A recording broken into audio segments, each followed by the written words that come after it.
ஓம் ஐந்து கரத்தனை ஆனை முகத்தனை இந்தின் இளம்பிறை போன்றைய ஈற்றினை நந்தி மகந்தனை ஞானக் கொழுந்தினை புந்தியில் வைத்தடி போற்றுகின்றேனே. யோகேன சித்தஸ்ய பதேன வாசாமலம் ஷரீரஸ்ய ச வைத்யகேன யோபாகரோத்தம் பிரபரம் முனீனாம் பதஞ்சலிம் பிராஞ்சலிரானதோஸ்மி. ஆபாஹு புருஷாகாரம் சங்கசக்ராசிதாரிணம் சஹசிரசிரசம் ஸ்வேதம் பிரணமாமி பதஞ்சலிம். ஸ்ரீமதே அனந்தாய நாகராஜாய நமோ நமः. ஸ்மதாச்சார்யேभ्यः सर्वेभ्यो नमो नमः. ஓம் அஜாமேகாம் லோகிதசுக்லகிருஷ்ணாம் பஹ்வீம் பிரஜாம் ஜனயந்தி கும்சரூபாம் அஜோஹ்யேகோ ஜுஷமாணோ நிஷேதேஜः ஆத்யேனாம் புக்தபோகாமஜோऽன்யः.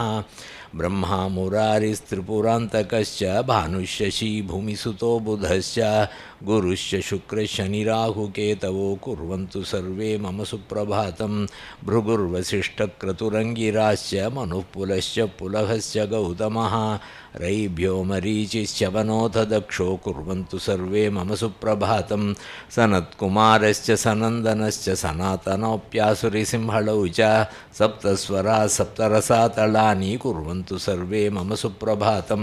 सप्तार्णवा सप्तकुलाचलाश्च सप्तऋषयो द्वीपवनानि सप्त भूरादिकूर्मो भुवनानि सप्त कुर्वन्तु सर्वे मम सुप्रभातं. पृथिवी सगन्धा सरसास्तदापस्पर्शस्य वायुर्ज्वलितं च तेजः नभस्य शब्दं महता सहैव कुर्वन्तु सर्वे मम सुप्रभातं. ब्रह्माणं शङ्करं विष्णुं यमं रामं धनुं बलिं सप्तैतान् संस्मरेन् नित्यं दुःस्वप्नस्तस्य नश्यति. पुण्यश्लोको नलो राजा पुण्यश्लोको युधिष्ठिरः पुण्यश्लोका च वैदेही पुण्यश्लोको जनार्दनः. कार्कोटकस्य नागस्य दमयन्त्या नलस्य च ऋतुपर्णस्य राजऋषे कीर्तनं कलिनाशनं. जानामि धर्मं न च मे प्रवृत्तिर्जानाम्यधर्मं न च मे निवृत्तिः. केनापि देवेन हृदि स्थितेन यथा नियुक्तोऽस्मि तथा करोमि. इत्थं प्रभाते परमं पवित्रं पठेत् स्मरेत् वा शृणुयाच्च तत्त्वत्.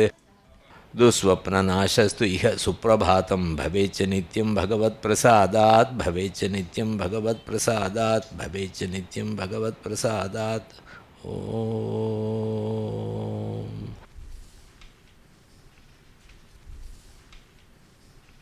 Any questions? So, Yeah. talking about Purusha. Yeah. So all beings that are conscious, that have consciousness. Yeah. Yes, yes. Yes. Every creature which has got consciousness, that consciousness is Purusha. That consciousness is. That consciousness is Purusha. See, it is not the way we normally think is, I have consciousness.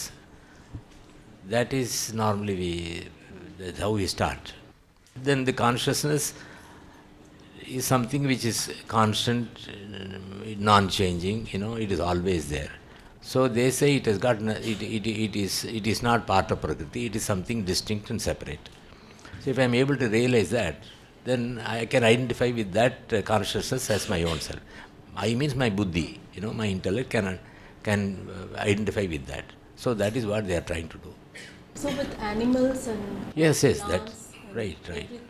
Yes, that everything. is knowledge. Yeah, any Brahmadi Stamba Paryantam. Brahma means the Chaturmukha Brahma, Stamba, even a blade of grass. Say all have said to have consciousness.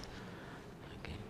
So that is why in the cycle, the same Purusha, we will come to that, the same Purusha with the subtle body. Subtle body from Prakriti gives the subtle body. Purusha joins its subtle body. They don't join means it's just a concept. That subtle body also contains the past karmas. All your past karmas are stored in the subtle body. Then the Purusha is associated with that, and this group transmigrates. During the life, the subtle body is within us. I have a buddhi, I got an ahankara, I got the manas, I got the indriyas. All of them are inside me. In addition to that, the Purusha is there observing everything that goes on in me. If there is no Purusha, if there is no awareness, nothing can be known. See, Every creature knows, and it depends upon what the buddhi of that particular creature presents. A bed bug, the buddhi of the bed bug may not present the kind of thing that my buddhi presents, but still something is presented to it, and then that is why it does whatever it does. It gets hungry, it knows what to do with the with people. See, it has got its own instincts. It goes about, and then that instinct is provided by the Prakriti. And then there is an awareness of everything that is going on in that particular creature. Like that, we are also different kind of creatures. In our buddhi is more, what you call it is sharper, deeper, and all that. So it is able to present different kinds of experiences, and it is being observed with the same Purusha. So if the Purusha is in a human body, if it is in the body of a scholar, it will see different experiences. On the other hand, if it is in another person, it will be. So the experience may vary, but the awareness does not vary. So the awareness is constant. All the time it is there, right through our life. So from the time the creation started, the awareness is there. So the consciousness which is in me, which is now aware of everything that I am experiencing right now, at this particular moment, there is an experience. That experience is experienced by the Purusha. So this Purusha has been experiencing not only in this Janma, but also in the previous Janmas, right from the time the creation started. So it will continue to experience whatever is presented by the Chitta until the Chittavarti Nirodha takes place. In the Chittavarti Nirodha takes place, there is nothing that is presented to the Purusha, so the Purusha will not be seeing anything. So that they call it as the Kaivalya, right? So it may not happen to you, as I told you, to an ant or a bed bug. It has to evolve into a human being. So only the human brain, what we call human buddhi, can analyze the way the human brain is capable of analyzing, but then the buddhi can go in different directions. So even though I can analyze everything, what I analyze, it can be different. I can analyze how to run a factory or how can political things. So many worldly things I can analyze, or I can analyze how to go to heaven. All these things I can do. Or I can use the same buddhi to understand who am I. So this is the right. So in the previous sloka, the 19th sloka that we went through, he said that that it was a kind of a proof that there has to be a Purusha. Tasmat viparyasat asya purushasya sakshitvam siddham. Because, see, he explained that because the awareness is different from the buddhi. So from that it is clear that there has to be a separate Purusha. Kaivalyam madhyastam drishtotvam akartu bhavasya. And then what does that Purusha do? Kaivalya. Kaivalya means it is alone. It doesn't mix with the various tattvas of the, the Prakriti. Kaivalyam, madhyastam. What is by madhyastam? It is neutral. Neutral in the sense, it is not elated if I am elated, isn't it? If I am very happy, the Purusha doesn't become happy. Madhyastha. At the same time, if I am miserable, it doesn't become miserable. How do you say that? Because there is no change in it. If I am miserable, there is a change in me, isn't it? Look at my face, you can see the reaction. There is dukkha in me. On the other hand, when there is sukha in me, there is a change in my buddhi. Whereas with respect to the Purusha, there is no change. So that's what he said by madhyastvam, drashtutvam. And then what is by drashtutva? It doesn't go to sleep. It is always aware of everything that goes on in me as a chittavrti. Sadajñata chittavritaya.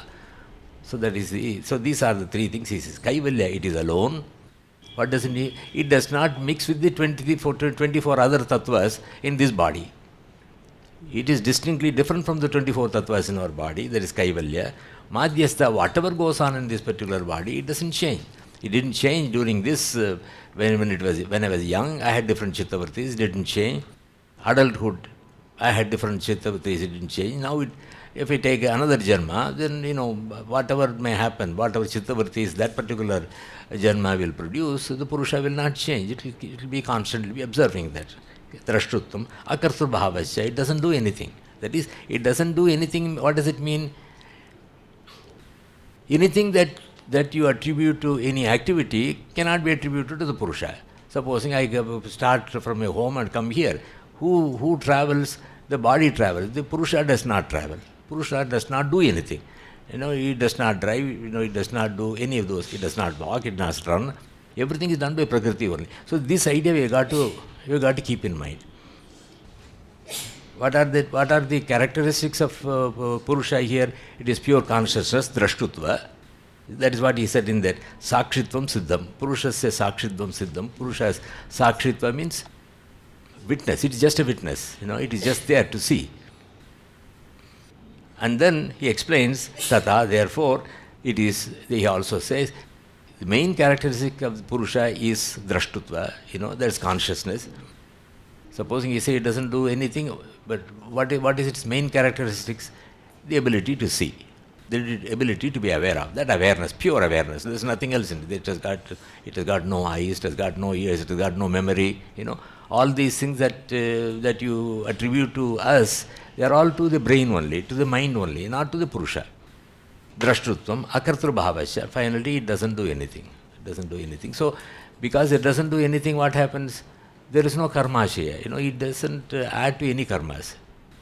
Karma, addition of karmashaya, that whatever activities you do, it will have to produce results according to the karma theory. It all is for the, the subtle body and not for the Purusha.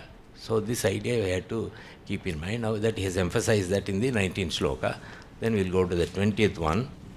Tasmat tat samyogat acetanam chetanavat iva lingam gunakartrutvecha tata karta iva bhavati udasinaha. Now he explains, but if that is the case, why is it we are not able to see that? Isn't it? If that is so clear, in Tamil they say, Vellide Malai. Just if you see a mountain in open space, you don't need anybody to come and tell you. Or say, Ullangai, Nellikani Bola. It is so clear. No, if that is clear, why is it we are unable to see? So that's the next question he answers. Tasmat. Okay. Tasmat, that is, from that Purusha, Tasmat, then Tat Samyogat. Tat Samyoga means, the union between Purusha and the Prakriti. How do you say it is union? There is no better word to explain this. It is not a union per se. One is there is a proximity, There is a Purusha in me, and the Buddhi is in me, and the Purusha and Buddhi are close to each other. Close to each other, it doesn't mean in space. Suppose you want to find out where the Purusha is in me, according to the Sāṁkhyas, you can't find it. The proximity, samyoga they say is, they seem to work in unison. Right? Tat samyogat. Because they are close to each other, what happens? The quality of one is attributed to the other. Because I am not able to separate that. You see? You see that if the two things are mixed so closely, I am not able to see the distinction between these two things are bound together. You are not able to separate them. That is the reason why we are not able to see that. Tasmat tam samyogat. Because of this samyoga, what is the yud samyoga? Very difficult to separate. Yoga means union. Samyoga is absolute integration. Even though it is not integrated, it is not in union, I am not able to separate that. My buddhi is not able to separate. My buddhi is not able to separate the consciousness from this body. Right? Tasmat tat samyogat. Why is it happening? Because it is too close to each other. Don't think of physical proximity. When there is our experience is this. Every chitta vritti is being observed by this. This is possible only because they are close to each other. Just have that concept in you. There is nothing more is needed. Does it make sense? Tasmat tat samyoga. Samyoga doesn't mean, okay, the nasa is bound together, is it glued together? This kind of, no. The whole thing is I am not able to separate. That's the whole thing. I am not able to see the distinction between these two. Tasmat tat samyogat. Because of their complete, union, because of my inability to separate them, samyogat. That is what ultimately Patanjali says. That samyoga will have to be separated. So there what do they do? You first you understand, then for your samadhi is going to be to see the distinction between these two. Right now we don't see, we do a lot of things. We still are concentrating and doing a lot of things. There a yogi, what does he do? He tries to separate these two and then remains focused on that. He will be in a state of samadhi, seeing the difference between these two. I am not able to see the difference between these two because I have not made any attempt. Now what I do, after some time I think about it. Now I see that there is a difference between the buddhi and the purusha, buddhi and purusha, whatever. Then what do? I keep on thinking about it. I am able to, at a particular point in time, I will be able to see the difference between these two. Then the difference I am able to maintain, keep my mind focused on that. That's called viveka. Viveka is separation. This samyoga, what is the opposite of samyoga? Viveka. Now both of them are bound together. I am not able to see the difference between the two. What do? I just put a wedge between these two. Oh, this is consciousness, this is the chittavarti. Consciousness, chittavarti. Consciousness, chittavarti. I am able to see the difference between these two. That's called viveka. Vivichyateti viveka. I am able to see that. Right? So, tasmat tat samyogat, because of this inability to see the difference between these two, what happens? Achetanam lingam. What is meant by achetana? Chetana means consciousness. So chetana is another word for awareness or another word for purusha. Chetana, purusha. Chetana, purusha. Then what else?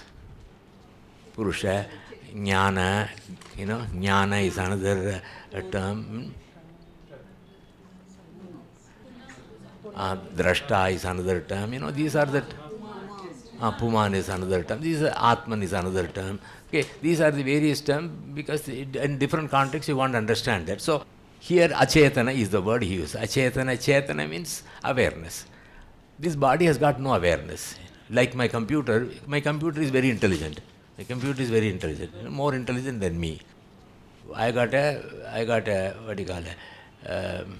1939 model organic computer, It's not updated, The present day computers are more and more, easy. So this may vary, but still it is achetana.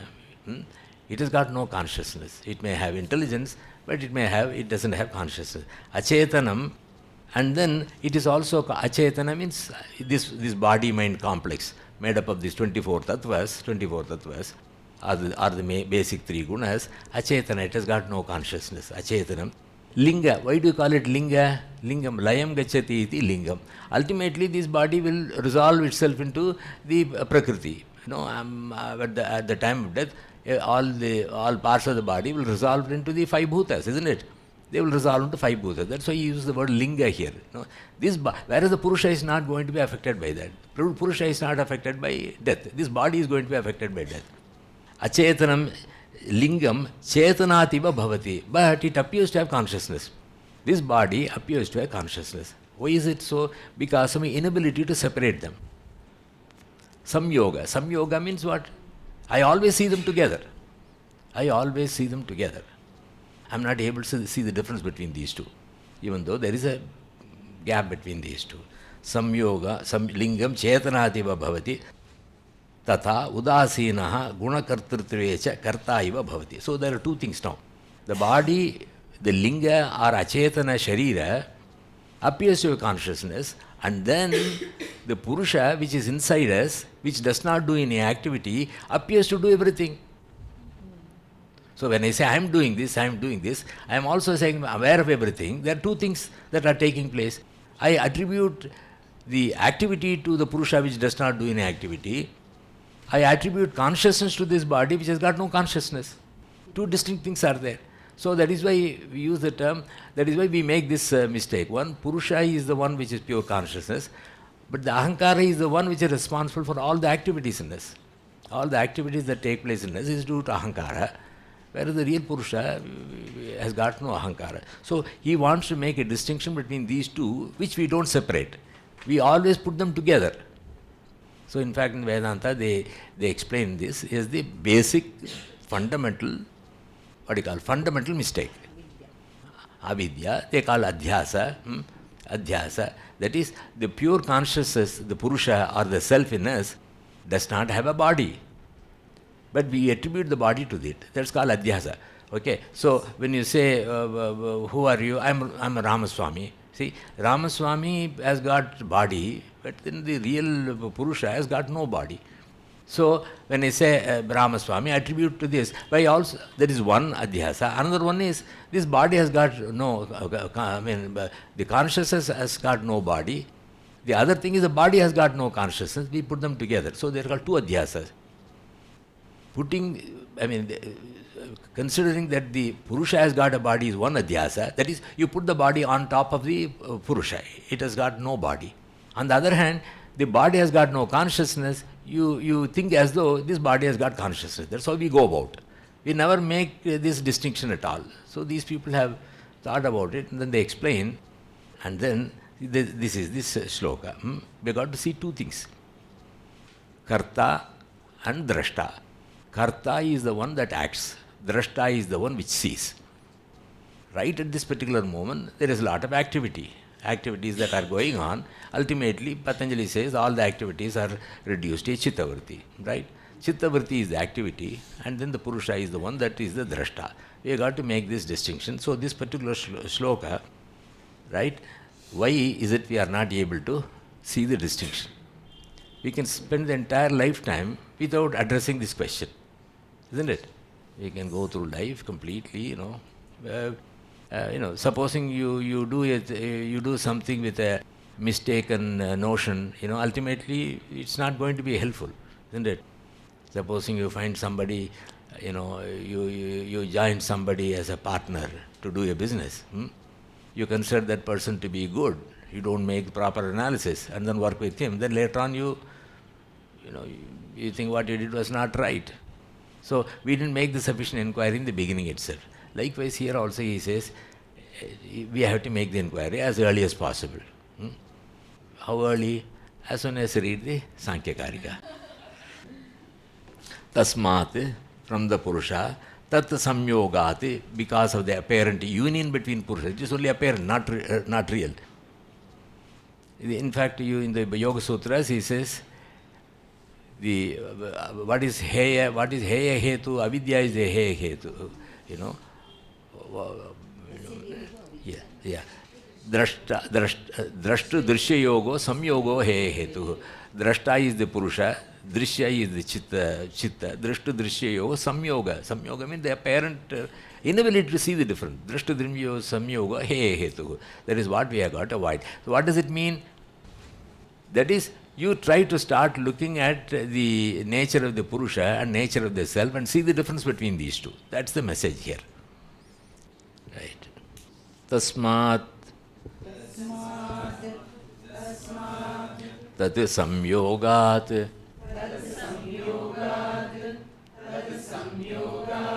acetanam chetanavat iva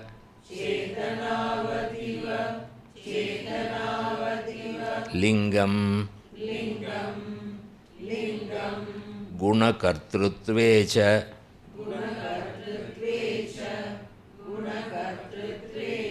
tatha kartha iva bhavati udasinaha. So the first line he says that the achetana, the body, mind, buddhi, which do not have consciousness, appears to have consciousness. And then on the other hand he says guna kartrutve. Guna means the three gunas, or the prakriti here. Instead of saying prakriti, use the term guna kartrutve. All the three gunas act. Actually the gunas act. When I am sattvic, I act in a particular way. If I am rajasic, I act in a different way. When I am tamasic, I act in a different way. Guna kartrutve, the three gunas act. Guna kartrutve cha, even when the gunas are acting, tata karta iva bhavati, as if the Purusha is acting. Even though the Purusha is not acting, the Purusha appears to act, whereas only the gunas are acting. So, in the earlier sutra he said, earlier half of the shloka he said, the body which has got no consciousness, linga, made of prakriti, appears to have consciousness. Then on the other hand, the Purusha, which is which does not do anything, whereas only the gunas act, it appears as though the consciousness or yourself is acting. So both of them, one does not act, the other acts. One has consciousness, other does not have consciousness. This distinction you got to make. This is called viveka. Viveka is not vivichyate viveka. You got to separate two things which are mixed up. Isn't it? Supposing a problem is given to you, use your buddhi, try to analyze everything and say this is right, this is wrong. How do you find right and wrong? By only analysis, isn't it? Here they appear mixed up. You don't know what is, the Sāṁkhya say the Purusha is the self, but whereas everybody around he says, no, don't waste your time on this. It's not going to help you at all. So you got to decide about it. What do they say? What is it? Is there a distinction between these two? I never asked this question, right? Tasmat tatsamyogat chetanam chetana vaivadlingam gunakartrutve cha tata karteva bhavati udasinaha. Let's go to the next one. Purushasya darshanartam kaivalyartam tatha pradhanasya pangu andhavat ubhayoho api samyogaha tatkritaha sargaha. This is a very, it's a peculiar shloka. He tries to find out a reason for creation, Okay. Purushasya kaivalyartam. Why Purushasya kaivalyartam? Purushasya means of the Purusha. Kaivalyartam, for the sake of what? For the sake of its freedom. For the sake of its freedom. Purushasya kaivalyartam, right? Purushasya kaivalyartam. Then tata pradhanasya, tata, in the same way, pradhanasya means moola prakriti, the three gunas. Tata pradhanasya darshanartam, to show the nature of the three gunas, to show the nature of prakriti. Okay? So, you see what it means? Supposing you want to know what is the purpose, what could be the purpose of life. The purpose of life is to, according to the Sāṁkhyas, to get the release of the Purusha and also know the nature of Prakriti. Right? I mean, it is not as though somebody started this. If at all you have to find a reason, the only reason will be I have to know. I mean, already the whole thing has started now. My life has started. So, what is the goal of this life?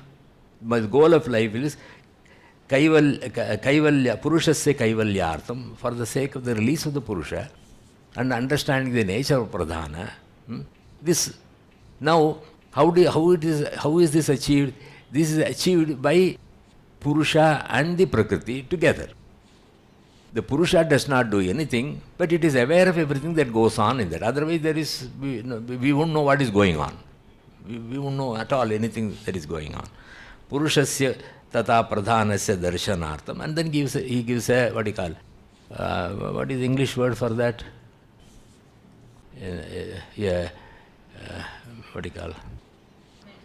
Metaphor, yes. Yeah.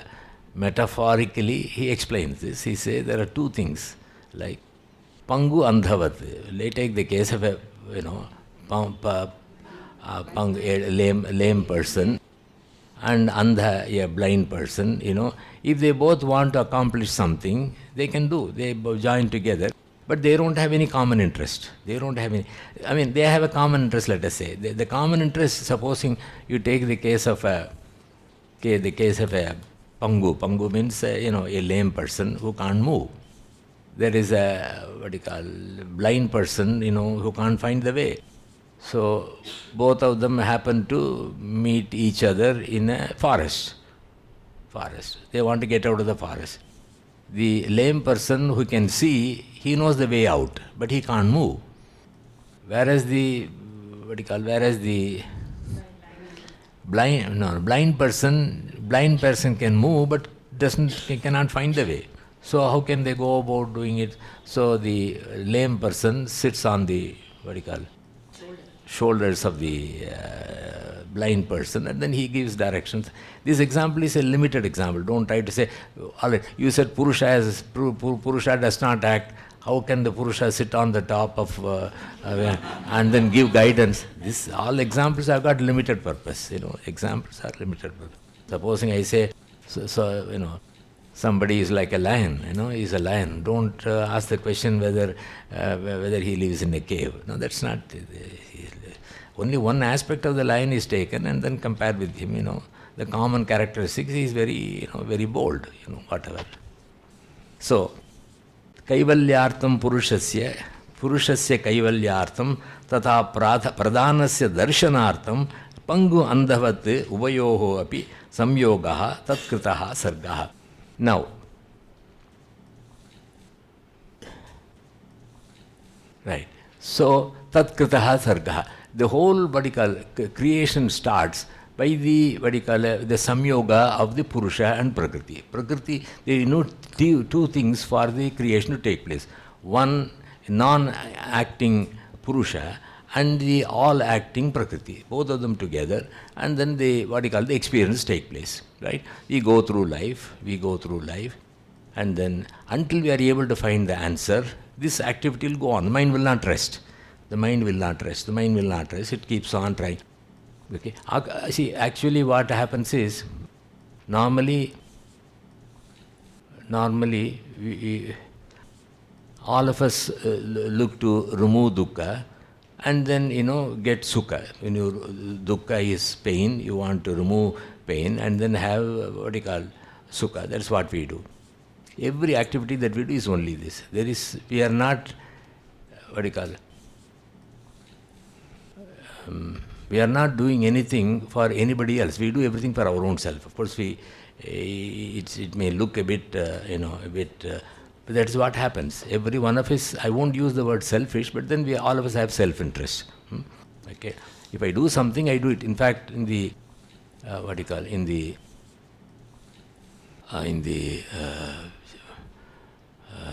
Brihadaranya Upanishad, Yajnavalkya, I will take a couple of minutes to 5 minutes for the story. Yajnavalkya, what does he do? He one of the few yogis who made, he made a lot of money, if you want. He became very rich, because of his scholarship, his ability to debate, So he will go everywhere. When there is a debate, he will win the debate, get the prize money, and then maybe a lot of cattle and all that. So one of the stories is he had two wives, One was Maitreyi, the other one was Gargi. Both wives were there. Maitreyi married Yajnavalkya so that she could completely be with him to study the philosophies. Gargi was a regular wife, and this at a particular point of time, having done whatever he wanted to do, he decided to leave everything and then go for his contemplation, whatever was his goal. So he one day called his two wives and then told them, I earned a lot of wealth, plenty of wealth, property, cattle. So what I will do is I will divide the property into two halves, give each one half to each one of you, and then let me go. The second, the Gargi, mostly the housewife, if you want to call it, she said, fine, whatever. She never said anything. Oh, suddenly I don't see anybody. Yeah. So she said, she accepted, okay, whatever you want me to do. Then Maitreyi asked the question, wait a minute, you are giving half of your property to me? She wanted to confirm. He said, yes. Yeah. Then she asked the next question, right, what you offer is half of what you say, what you give me. What I get is half of what you have, but what you give up is twice of what I get. Is it clear? Do you like this arithmetic? Yes. You are giving up twice of what you are going to give me. So you give up for something which is more than what you give up, which is twice as much as I'm going to get. So tell me what you are going after. So that was her question. So you are not a fool. You have been making a lot of money. Even though you are a yogi, you have been making a lot of money. Going about, different places, arguing, debating and all that, writing books, whatever, conducting seminars, whatever. So that was then he started saying that the first information he gave was, everyone, a husband is dear to the wife, not for the sake of the wife, but but himself. Okay, of course many of you may agree with that. Then the second he says, a wife is dear to the husband, not for the sake of the husband, for her own self. That some of you may not agree with that. Anyway, so ultimately he says, everything that you do is for our own sake. We do everything for our own happiness, But only thing is, the means may be different. For a sattvic person, this is not there. For a sattvic person, what gives happiness to the sattvic person? The sattvic person may find happiness if he can make other people happy, isn't it? Why does he make other people happy? Why do people give charity? Why do people go out of the way to help other people? There are some people in a family who will do everything for the other members of the family, or if there are some people who do a lot of work for the community. Why do they do that? They do it because they are happy by doing it.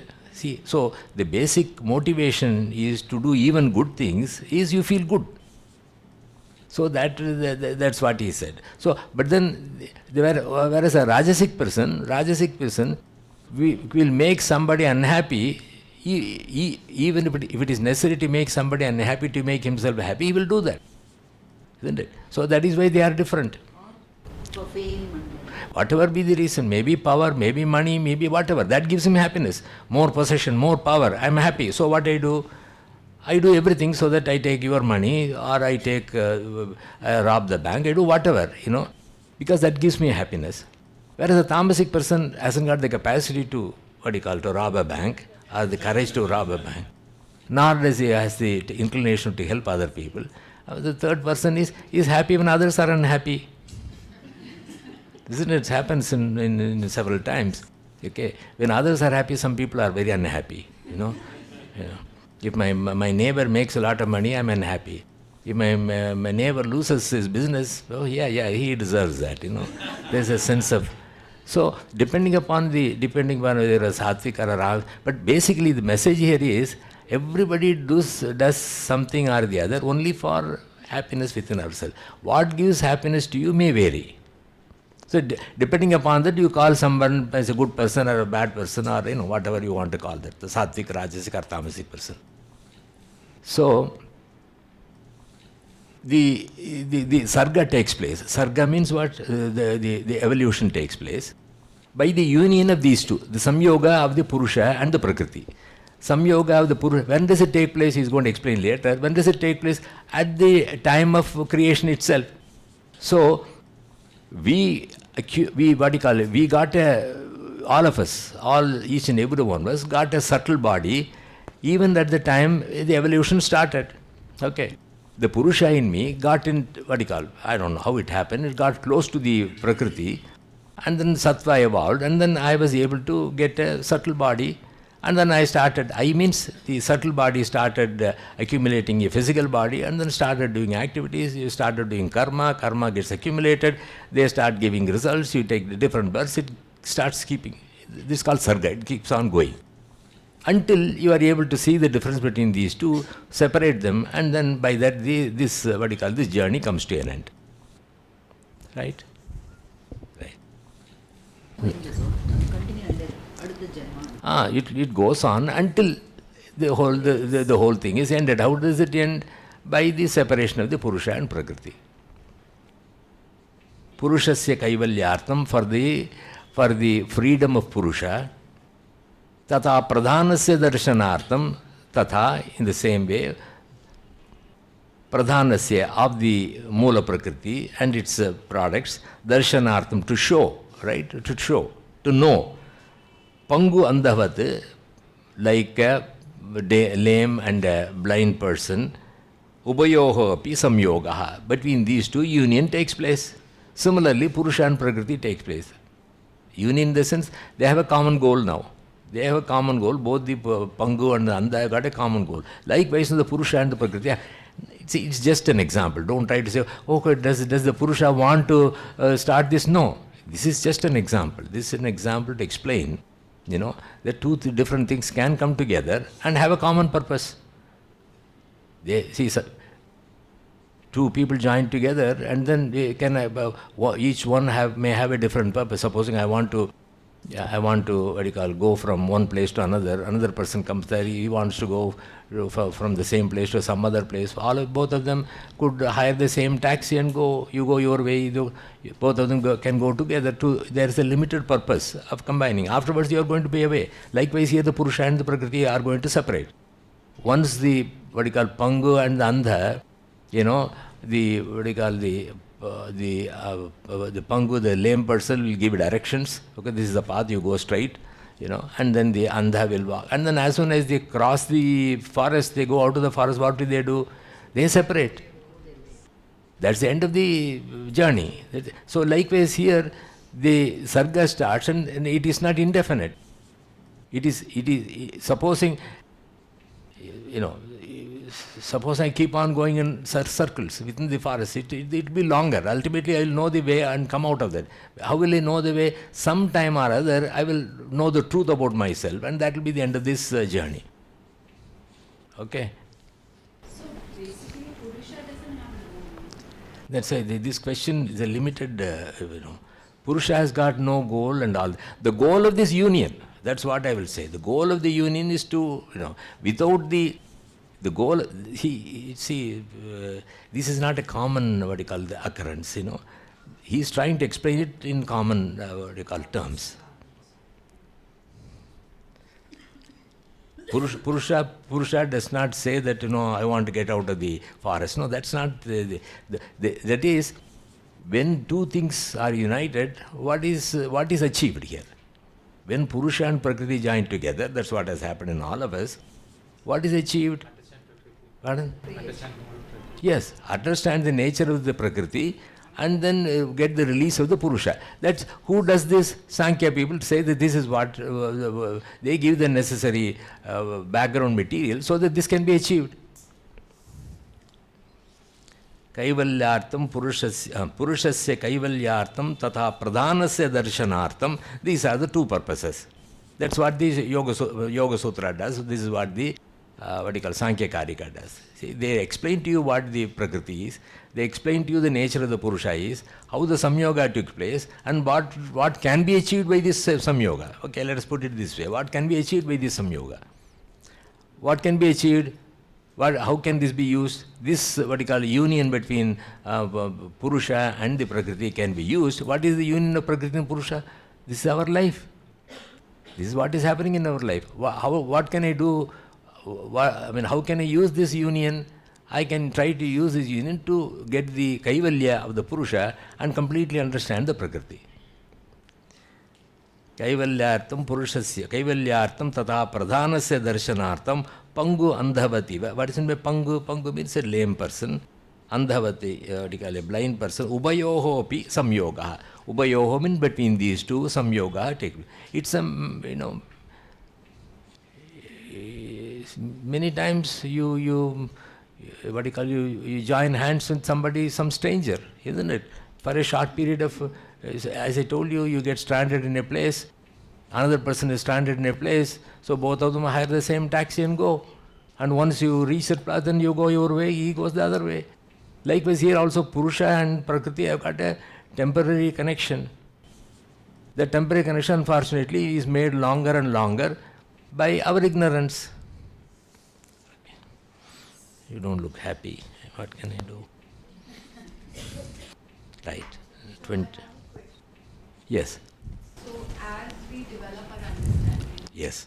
what is it that is, how does it permeate into us? Is it buddhi or is it the Purusha, the awareness that you call, that is getting triggered every time? We have a deeper understanding. No. You got to think on these lines. See, all right, you take a day's whole day, from morning to night. Do you ever think on these lines? We don't think on these lines. Because we go about life thinking that both the Purusha and Prakriti, the avidya they talked about, Achetanam Chetanavitava Lingam. We consider this body has got consciousness, and then we don't separately see the consciousness from this body. There is something which is constant, non-changing, whereas the body and the mind, they keep on changing. This difference I got to see. Once I see the difference, then I start thinking about it. Every day during this 24-hour day, after sleep and doing all our day-to-day activities, family work and all that, take about 10-15 minutes and think about it. So that is the time. So then what happens, these ideas start getting deeper into our own self. So we need a start. We have to start. And then the Yoga Sutras and the Sāṁkhya Kārikā, they also give the necessary material so that we can start thinking on these lines. I'm talking about that point. When you start observing that Yes. change, what is it that is, what are we seeing there? No, you should be able to see that the consciousness is something that is not changing. Your mind, instead of thinking so many other objects, should be able to start, just close your eyes and then see that the awareness is something which is not undergoing any change. So that you may not be able to do it because again the mind is not trained to do that. So that is why yoga comes in, as I used to your asana practice, pranayama practice, do some meditation, develop some ekagrata because the mind will go away. So you got to go develop some better skill, better yogic skill, so that you'll be able to contemplate upon this. So the first one is I go through the Yoga Sutra and the Sāṁkhya Kārikā. First be convinced about it. Okay. If I got doubts about it, the mind won't settle down. So how do you remove your doubts? By going through that again and again, and then try to remove all your doubts about this. The first thing is you have got basically faith in that. Why should you have faith in that? If you don't have faith in that, nothing can be done. Faith in the sense it's a starting point. Okay, you don't spend all your time in trying to study so many different versions, different philosophies. You don't have much time. We don't have too much time in our life. So you already, because of convention or whatever it be. So you go through this. Then it appeals to you. Supposing it appeals to you. There are some people, for me, it appeals to you, then you spend more time to understand the whole thing. You go through sloka by sloka. So, okay, this is the message. This is the message you get. So then it becomes much easier for you to follow what is. So first is to get the Paroksha Jnana, the understanding as given by the Sāṁkhya Kārikā or Yoga Sutras, whatever, and that knowledge will be there. This is the starting point. We don't have it. You go, I have my own family members, nobody bothers about it. Every time you go and talk to them, they talk about so many other things. I talk about other things. Nobody talks about it. No member in my family, none of my friends are interested in this. Nobody is interested in this.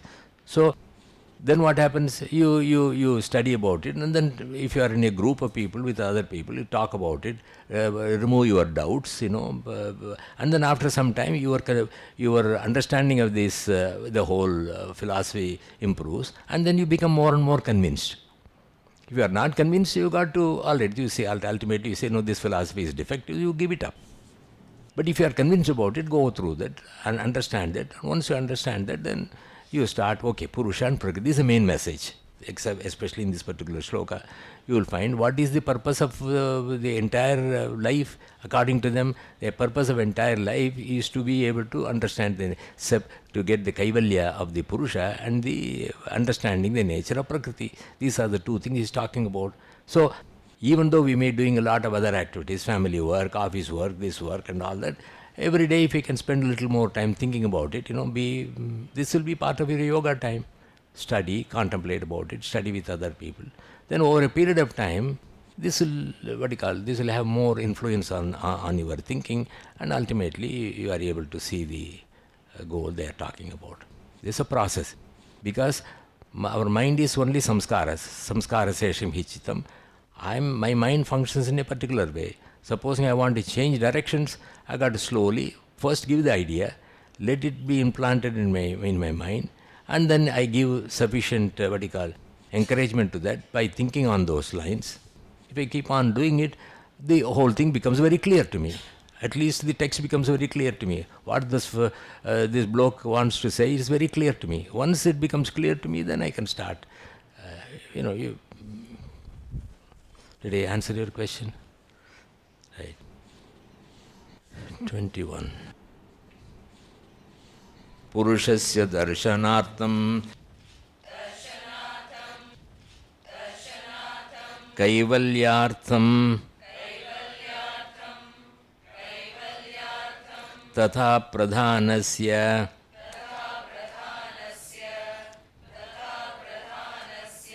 पंगु अंधवत्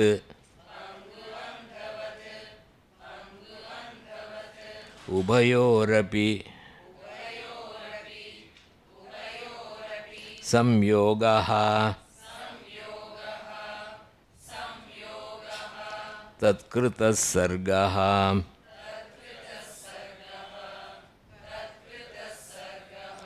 पुरुषस्य दर्शनार्थं कैवल्यार्थं तथा प्रधानस्य पंगबन्धवद् उभयोरपि संयोगस्तत्कृतः सर्गः. We'll go to the next one. Prakrite, now he explains the evolution, that's, the chart that we gave. He starts going into it. Because earlier he said the completely understanding the Prakriti. We have to, so Prakriter Mahan Tato Hankaraha Tasmad Ganascha Shodashakaha Tasmadapi Shodashakat Panchabhyaha Panchabhutani Prakritehe here refers to Mula Prakriti or Pradhana. Prakritehe from the Mula Prakriti Mahan means Mahat Tattva. Mahan means the greatest, the biggest tattva. Mahan, okay, Mahan, Mahat tattva. Then Tataha, from the Mahat tattva, Tataha means from that, from it. It refers to the Mahat tattva. Tataha, Ahankaraha. What came out of that? Ahankara comes out of that, right? I think I explained to you.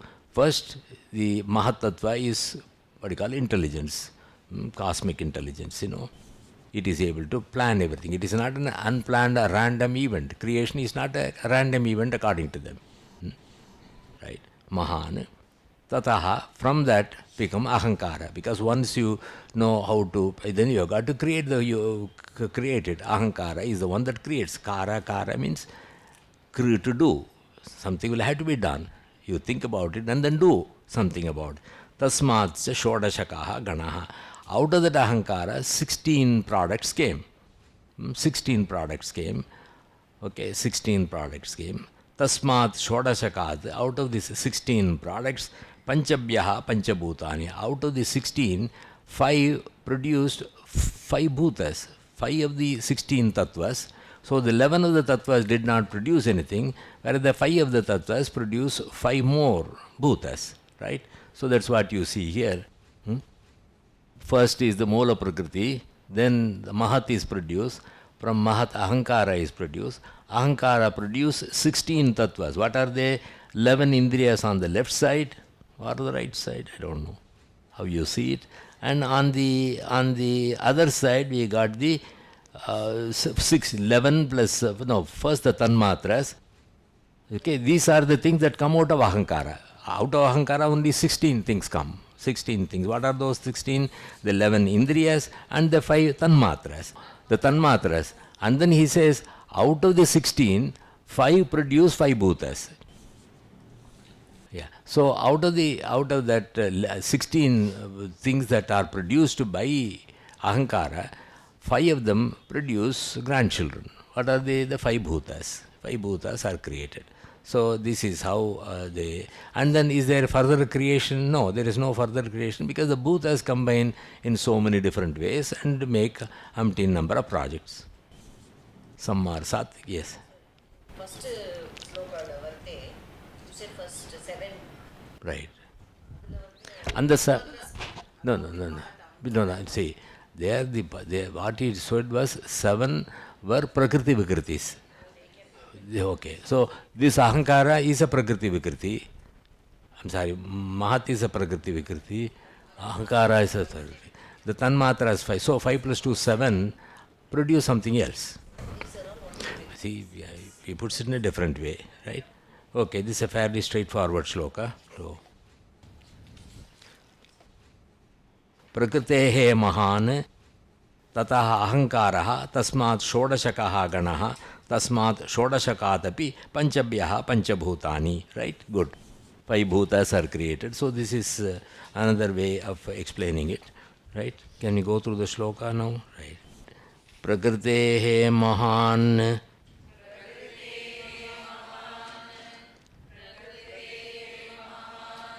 tataha ahankaraha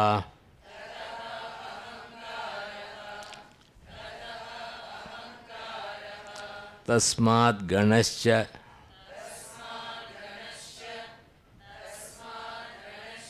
षोडशकः तस्मादपि षोडशकात्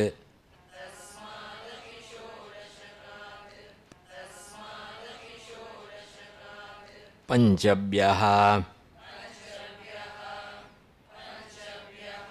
पञ्चभूतानि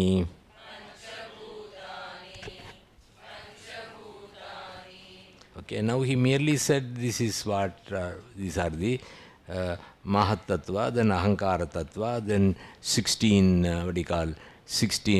things came out of Ahankara, and then 5 more came after that. So, how much we have? Mahat Tattva, then Ahankara Tattva, then the next is 16, plus 5 more. 16 plus 2, 18, plus 5, 23. Then there are 2 more things which are not included in the Sarga, which will be the Moola Prakriti and the Purusha. So we have 25 tattvas in all. 25 tattvas in all.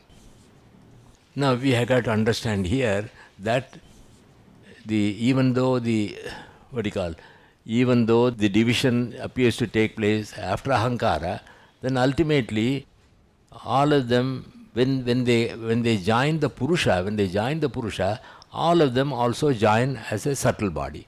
So Buddhi will be there, Moola Prakriti will be there in the form of 3 gunas, Mahat Tattva will be there in the form of Buddhi, Ahankara will be there like, individually like Abhimana, and finally we got all the, the 11 Indriyas also will be there.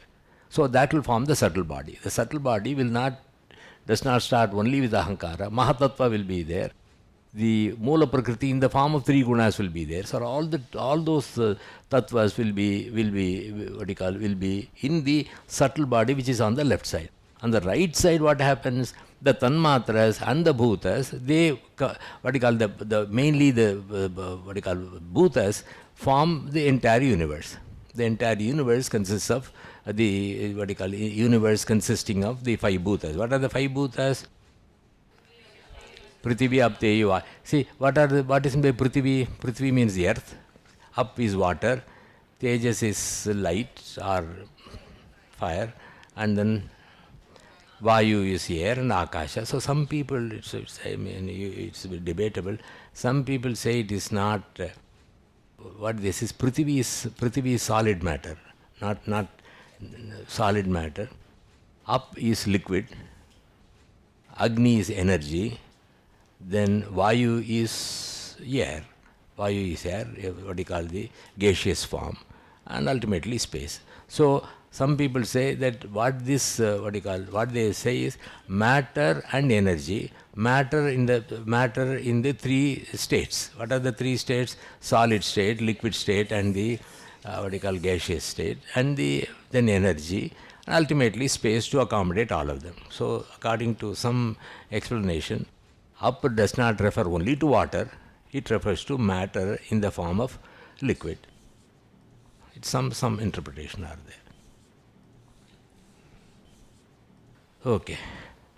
Now he goes to every one of the at least the subtle body, he goes to each and every one. We'll go to the next one, 23rd shloka.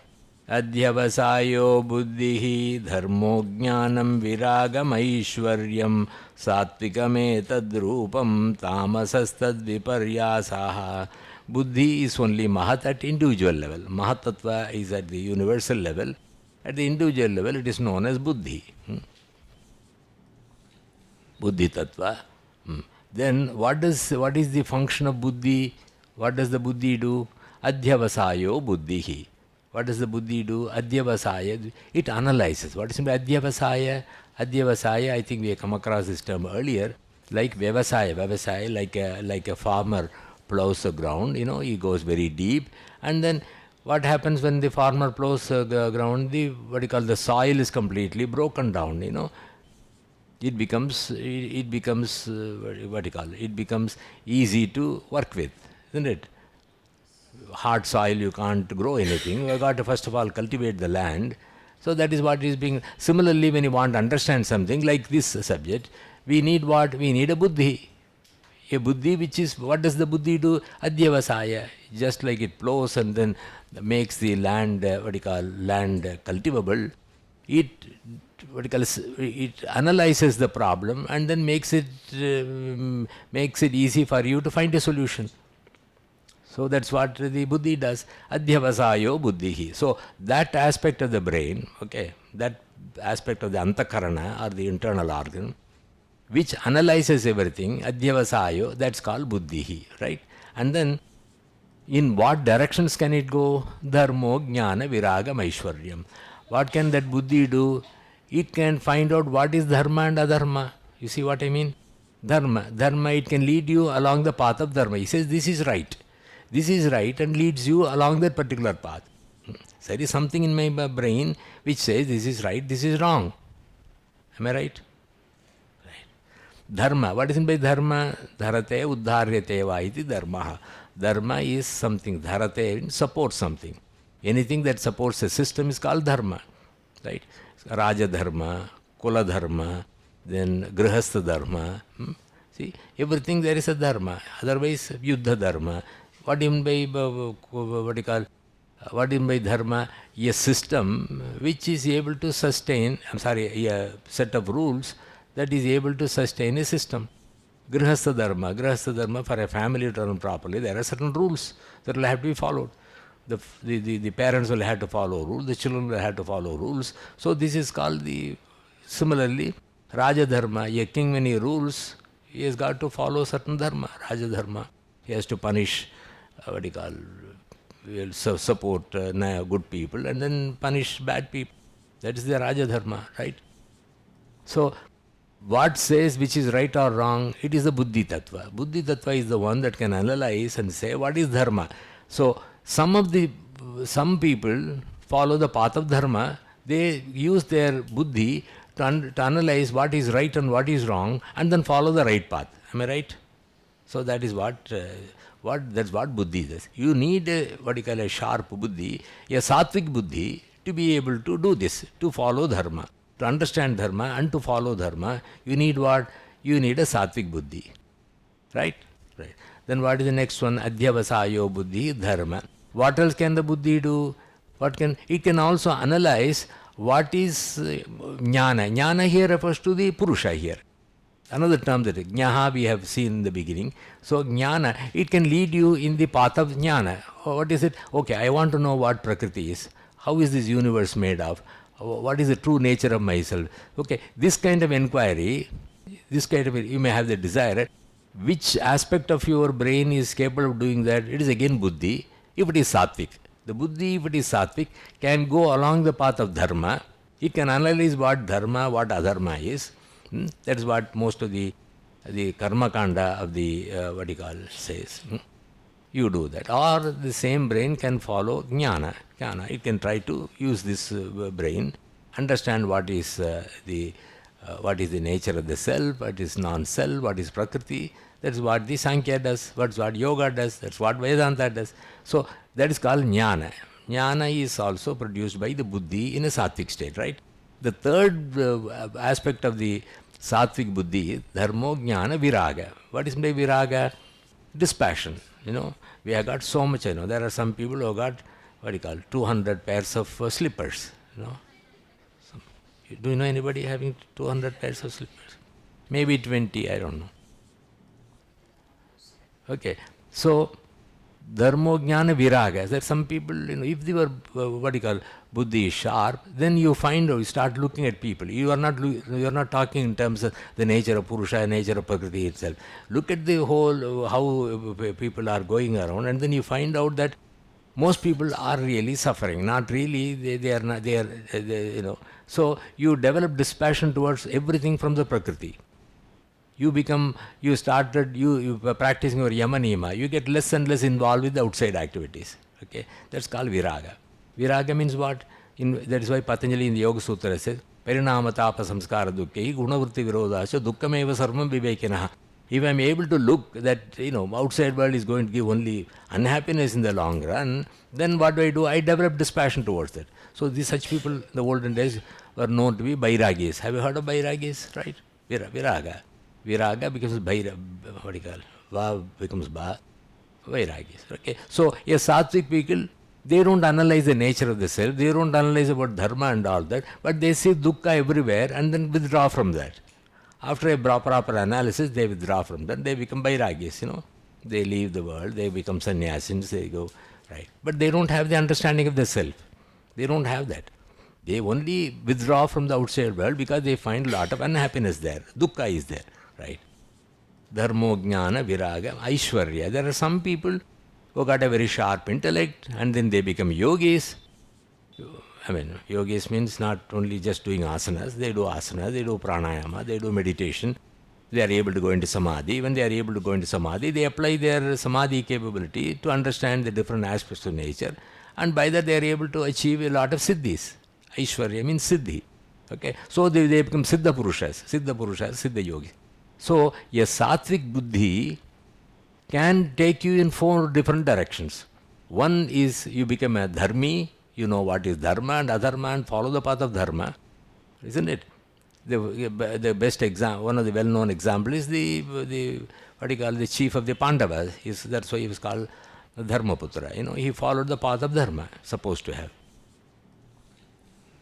Okay, dharma path. So sattvic people with a sattvic buddhi who can analyze everything, then they will follow the path of dharma. There are some people who got a sattvic buddhi, they follow the path of jnana. Who are those people? Sāṁkhyas and yogis and Vedantin. They use their time to find out, to really understand. Jnana means understanding the nature of everything, including the nature of your own self. So that is the second group, jnana. Viraga, there are some people, as I told you, they don't go after the understanding of the self, but they are able to shield themselves from, they develop vairagya, They are satisfied with one pair of chappals. They are happy with just two or three, Maybe they are happy with a lion cloth. We don't know. Vairagis they become. And then finally we have, some people are not happy with even, 10 pairs of suits, or about 1400 saris. No, I don't know.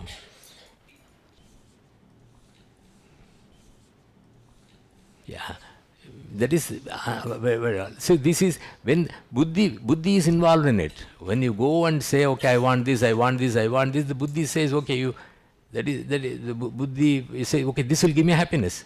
Okay, this saris looks good. This particular shade looks good. Anyway, this car looks good, whatever, depends upon my capacity to buy. So this is when buddhi is the one that leads us in forward. Okay. Adhyavasaya, Sattvikam etat rupam. He says, when the buddhi is sattvic, these are the 4 directions it can take. Sattvikam etat rupam, tamasaha tad viparyasaha. Tad viparyasaha, the opposite of this is tamas. If the buddhi is tamasic, that's another thing. Buddhi is not always sattvic. Buddhi is the one which is capable of analysis, but then it is also influenced by the guna that triggers that. So, if it is tamasic, what will it do? Adharma, ajnana, aviraga, anaishwarya. It goes in the different adharma. All adharmic, it goes in the path of adharma. It doesn't analyze what is right or wrong.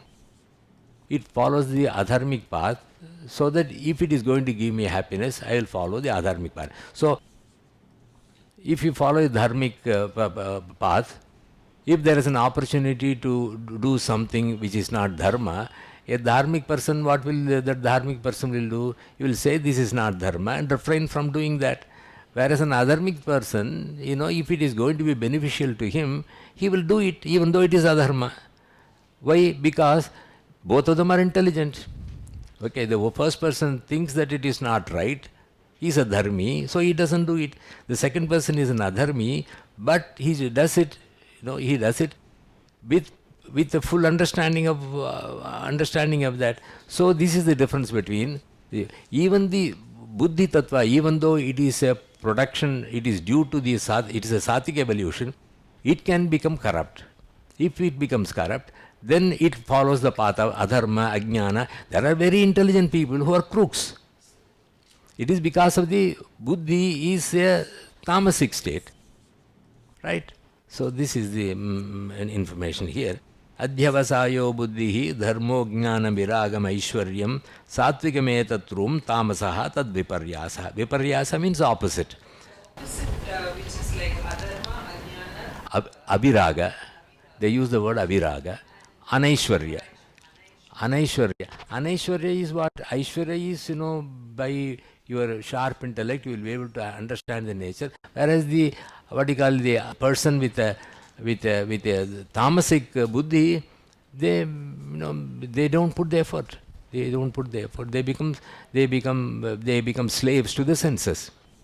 They become slaves to the senses. Instead of mastering nature, they become slaves to the nature. So they are completely dominated by. So what do? Even though I am overweight, I have got a craving for French fries. Do you have a craving for French fries? No. Or masala dosa. Okay, you put it whatever. Even though I am not able to bring my miles to get out of that particular habit. There are so many bad habits. So I have no power to overcome that. So that is due to a tamasic mind. Okay. Adhyavasayo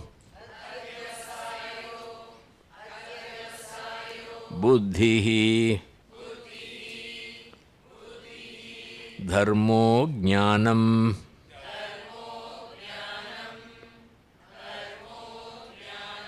viraga aishwaryam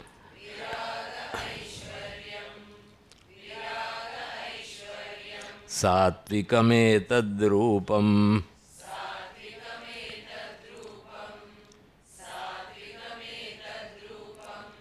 Tamasamasmat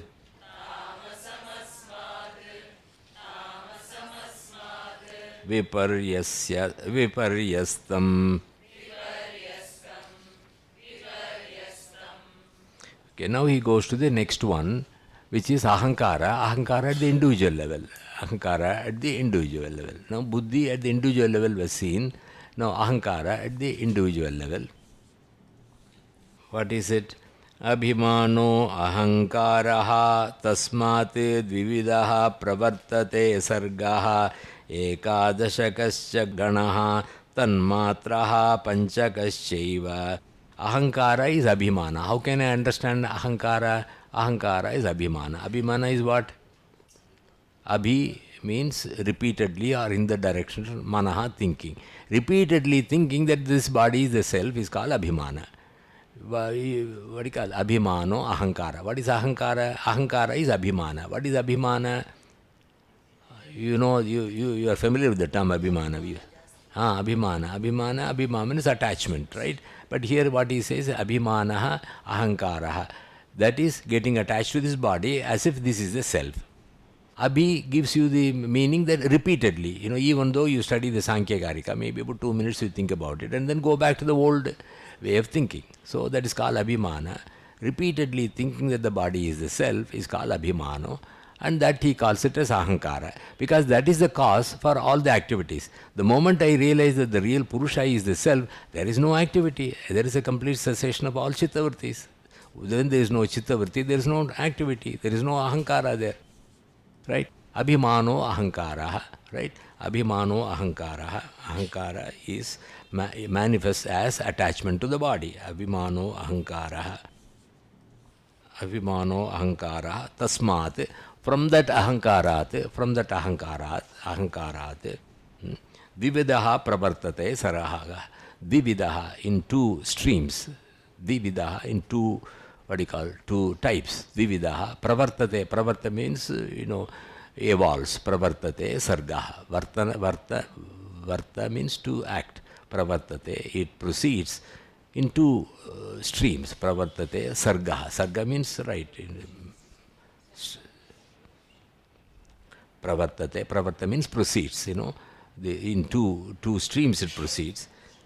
Abhimano ahankara tasmat dvividaha pravartate sargaha. Sargaha means it proceeds in two ways. Ekadasasya ganaha tanmatraha panchakasyaiva. So what are the two streams? One stream is made up of 11 indriyas, ekadashakasya, 11 items are there, and then panchakasyaiva, the other stream consists of 5, right? Sattva and tamas. No, he is going to read in the next sloka, right? He is talking about in the next sloka. 5 tanmatras? Yeah. Abhimano ahankaraha. Ahankara can be identified, can be experienced as attachment. Abhimano, attachment to this body. Abhimano ahankaraha. Tasmat, from that ahankara, dividaha pravartate sargaha. Okay, evolution take place in two different streams. What are the two different same streams? Ekadasya ganaha, one stream consists of 11 products, and the other stream consists of 5 products, which are the 5 tanmatras. Abhimanaha, ahankaraha, tasmat, dvividaha, pravartate, sargaha, ekadashakasya,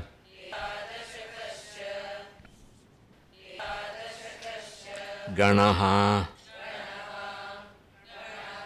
tanmatraha,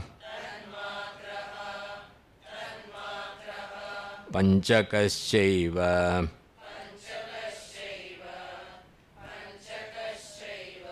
Very good. So there are a group of 11, which is on the, what you call, is the on one side. Then a group of 5 which are called. What is meant by tanmatra? Tanmatra. What is the meaning? Tadeva matraha tanmatra. Pure form of sound is tanmatra. Pure form of sound is the shabda tanmatra. Pure form of light is the agni tanmatra or rupa tanmatra. Pure form of smell is gandha tanmatra. Pure form of taste is rasa tanmatra. And finally we got one more tanmatra. Okay, these are the 5 tanmatras. Shabda, sparsha, rupa, rasa, gandha. Shabda tanmatra, shabda, sparsha tanmatra, sparsha, rupa tanmatra, rasa, gandha tanmatra. These are the 5 tanmatras. Now it's a beautiful system. There are 5 tanmatras, there are 5 bhutas and 5 indriyas. So the loop is created now. The tanmatras produce the 5 what you call bhutas. The 5 bhutas are there to create various objects, or various objects are created by the 5 bhutas. Okay, then what do the tanmatras do? The bhutas cannot be, what you call, bhutas combine in different permutation combinations, different depending upon the what you call dominance of different gunas, different objects, millions of objects can be created. That they are being created by the panchabhutas. Now the panchabhutas are the objects, okay, which is the subject. My buddhi is the subject now, not the purusha. Purusha is the one that is going to experience ultimately, but my buddhi is the one that ultimately controls everything. Buddhi controls my whole body now. Buddhi controls my whole body. So that is why buddhi will have to be kept very sharp. The moment you allow the buddhi to be falter, the vinasha starts.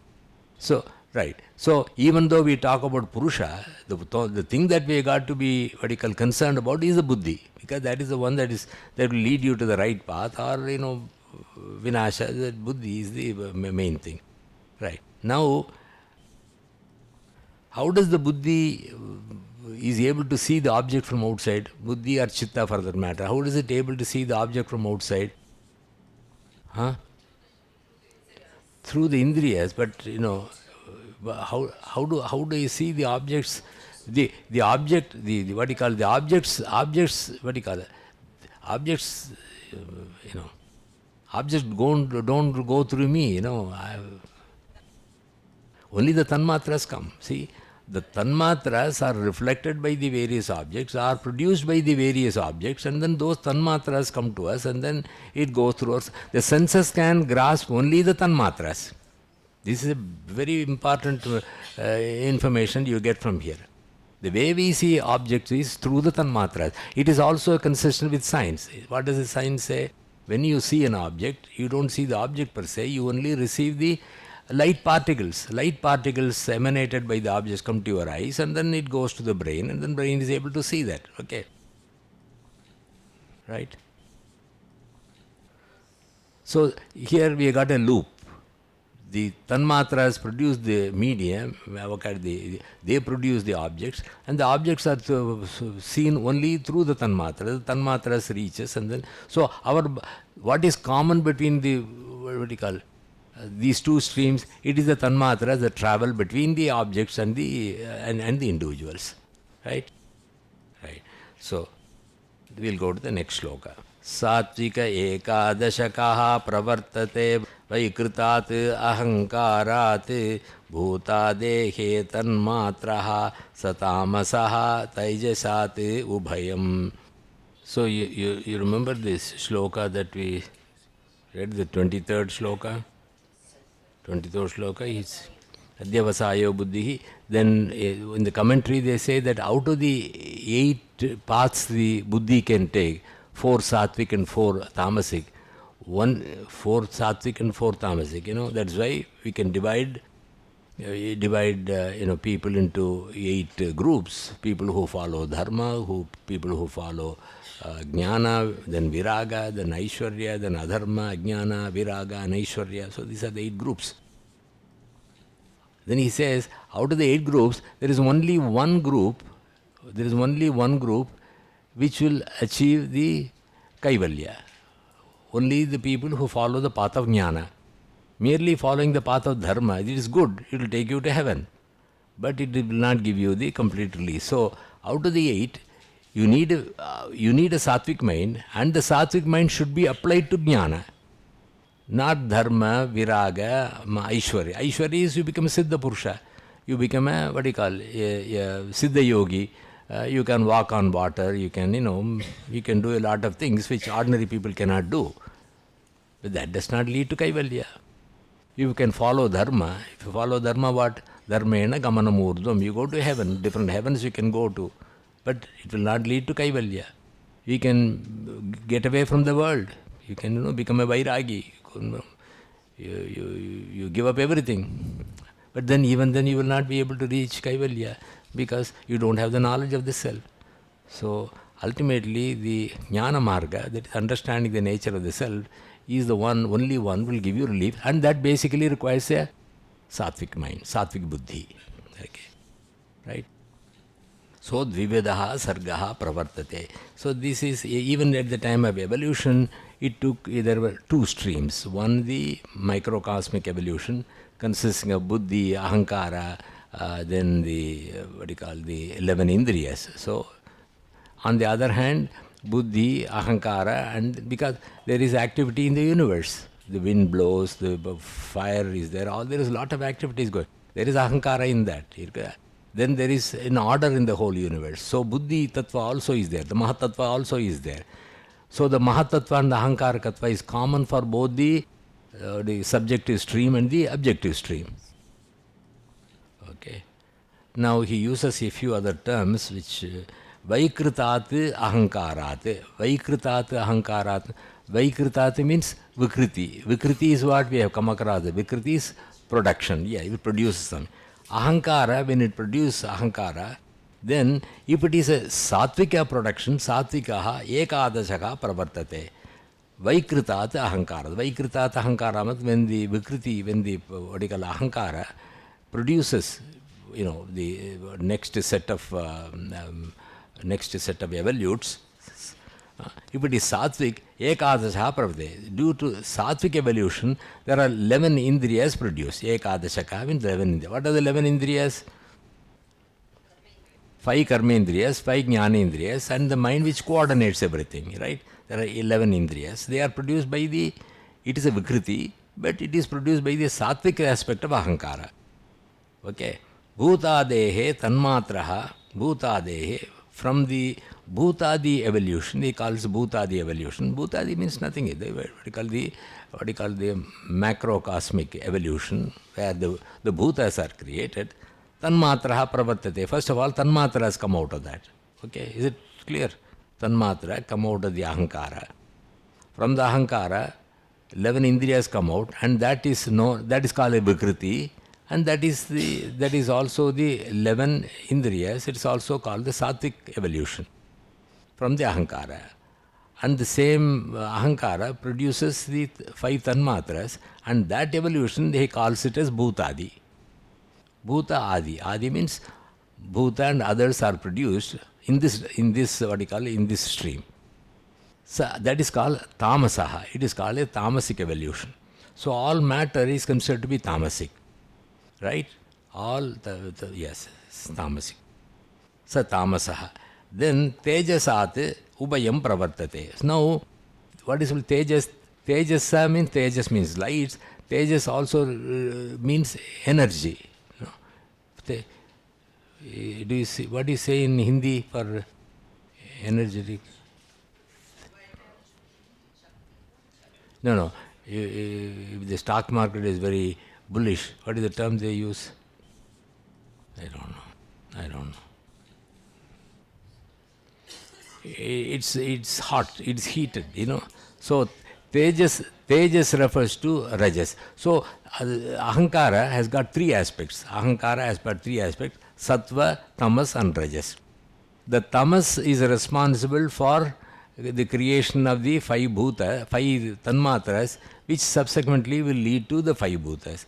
Whereas on the other hand, the Sattvic Ahankara produces the 11 indriyas. But both of them require energy to produce this. So he says the production of both of them is due to Taijasa Ahankara. So all the 3 aspects are involved. All 3 aspects of Ahankara, Sattva, Rajas and Tamas are involved. Sattva is involved in the production of the 11 indriyas. Tamas is involved in the production of the 5 tanmatras and subsequently the 5 bhutas. And then both of them require the Rajasika Ahankara to produce this. That Rajasika Ahankara, they call it as Taijasa is the term that they are using. Is it clear? I think I will let you think about it and ask questions. So for this Karmendra Ananda also it's a loop, you say. Yes. So how can that be separate Sattva and Tamas? Because Tamasic Tanmatra with a different combination only. What I meant to say was, how do you connect the outside world with your body? See, how does it interaction between the outside world and us take place? That we don't discuss that at all. When you say, how do you see? Oh no, everything is there. You see. That's what we answer.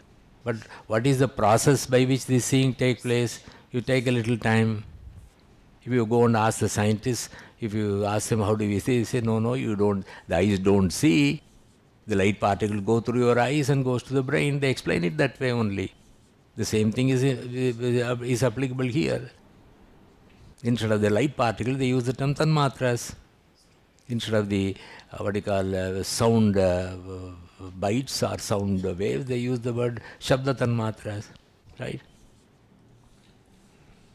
Vaikritat ahankarat satvikaha ekadashakaha pravartate bhutadehe tanmatraha sa tamasaha taijasat ubhayam pravartate. With the energy produced by the ahankara, the energy produced from ahankara, both of them evolve. Right? Okay.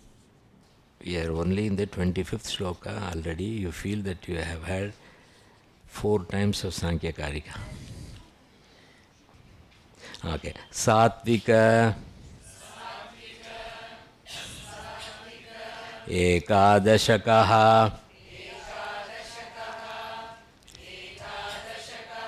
pravartate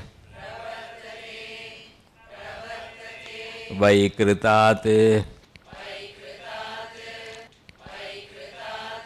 ahankarat bhutadehe Tanmatraha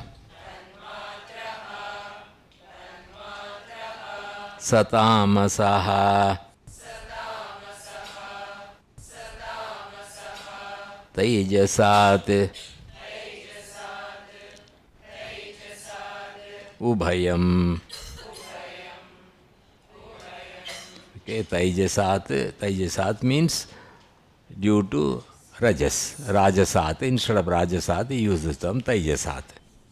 Satvika ekadashaka pravartate vaikritadahankarat bhutadir tanmatraha satamasaha tejasat ubhayam. Go to the next one. Buddhindriyani chakshuhu shrotra grana rasana sparshanakani vakpani pada payupasthane karmendriyan yahuhu. Right. Now he used the term Buddhindriyani. Buddhindriyani or Jnanendriyani. It doesn't make, sometimes they use the word Jnanendriya, sometimes they use the term Buddhindriya. Jnanendriyani or Buddhindriyani. What are they? Chakshuhu, Shrotra, Grana, Rasana, Sparshanakani. What they are? Chakshuhu. Chakshu is the eye. Shrotra is the ear. Grana, nose. Rasana means the one that can taste, which is the tongue. Sparshana, which can experience tactile sensation, that is the skin. Chakshu, Shrotra, Grana, Rasana, Sparshanakani. Then you go to the karmendriyas. Vak, Pani, Pada, Payu, Upasthane. What are they? Vak means your speaking, tongue. Pani is the leg. Pani is the arm. Pada is the leg.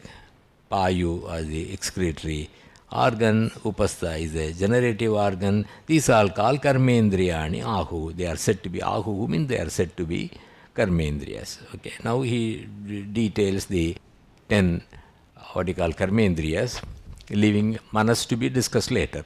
What are the karmendriyas now? What are the what are the jnanendriyas and karmendriyas? 5 karmendriyas and 4 jnanendriyas.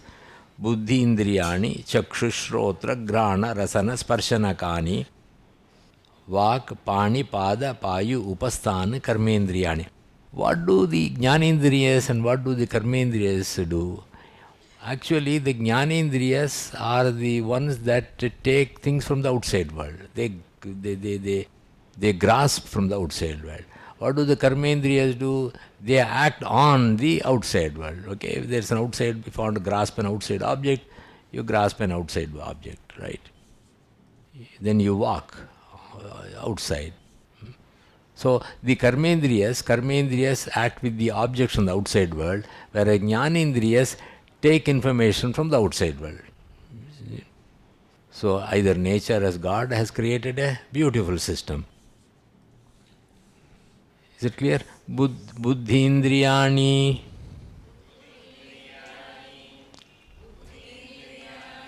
chakshuhu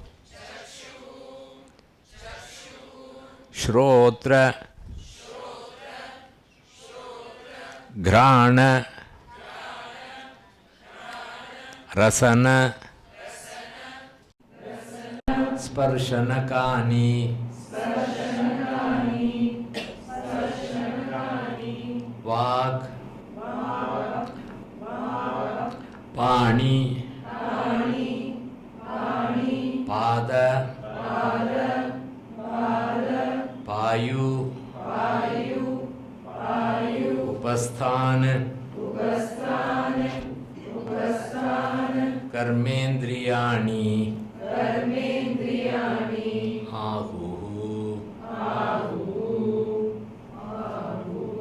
buddhindriyani chakshusrotra grana rasana sparshanakani vakpani pada payu upasthan karmendriyan yahu.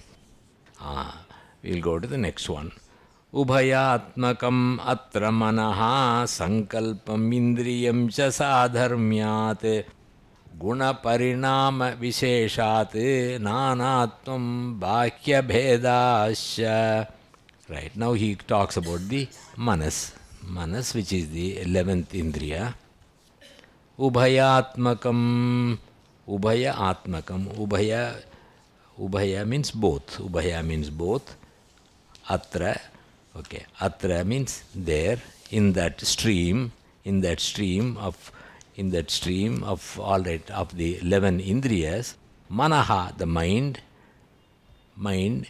is an organ like the other Indriyas.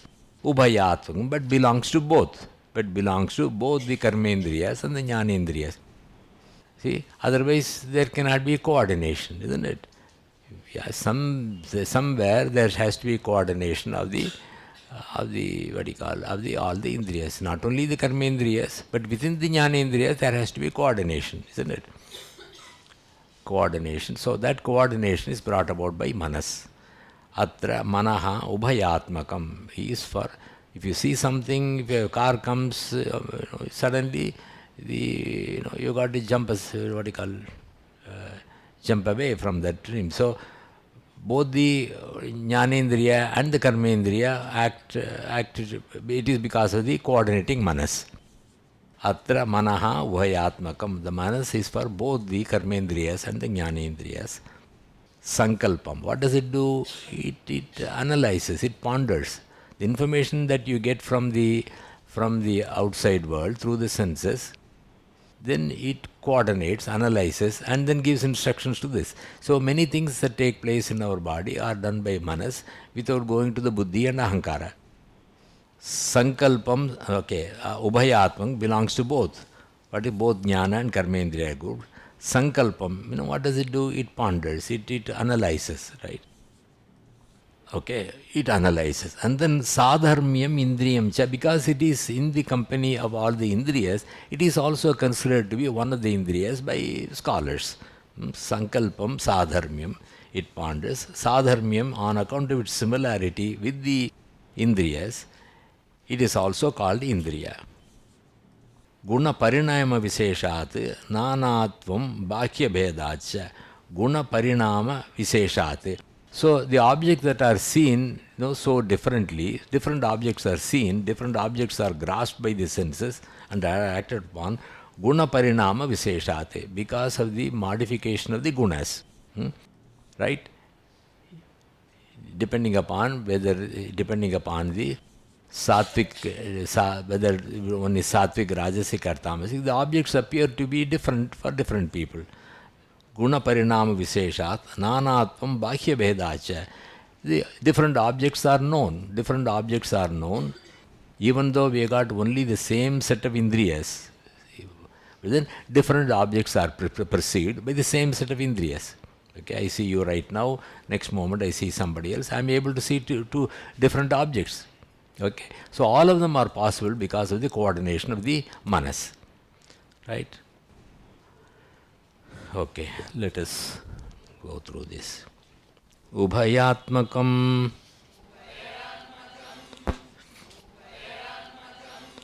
Atra Manaha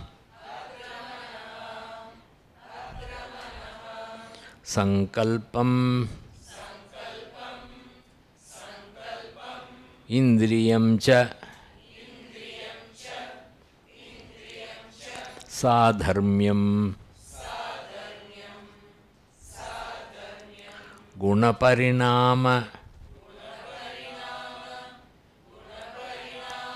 Visheshat Nanatvam Bhakya Bhedasya.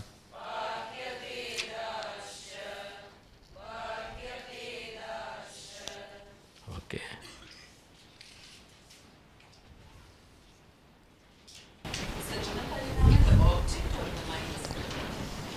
No, Guna Parinama can be both the objects and the mind. You see, the same object is perceived differently by different people, depending upon the guna at that particular. Sometimes you focus very well, you can see it clearly. Sometimes the same object, some people are able to see clearly, some people are not able to see clearly. It is because of the guna parinama. So, guna, that is the gunas act in the manas itself, because in the manas itself guna parinama. So that is why if the manas is not again focused, that is due to what? It is either due to tamas or rajas. If it is buddhi, manas in a state of rajasic, you are not able to pay proper attention. So how you see an object can be different from a person who is able to see the object properly. So because of that, and also the objects are also varied. So the same same manas is able to present different objects because different objects are seen. That is one. And then the manas itself, cannot see it exactly the same way as somebody else sees it because of the modification of the. If it is tamasic, it is dull, it doesn't see. If it is rajasic, it doesn't pay sufficient attention to it. The focus is less. If it is sattvic, it is able to see things as they are. Let's have a break.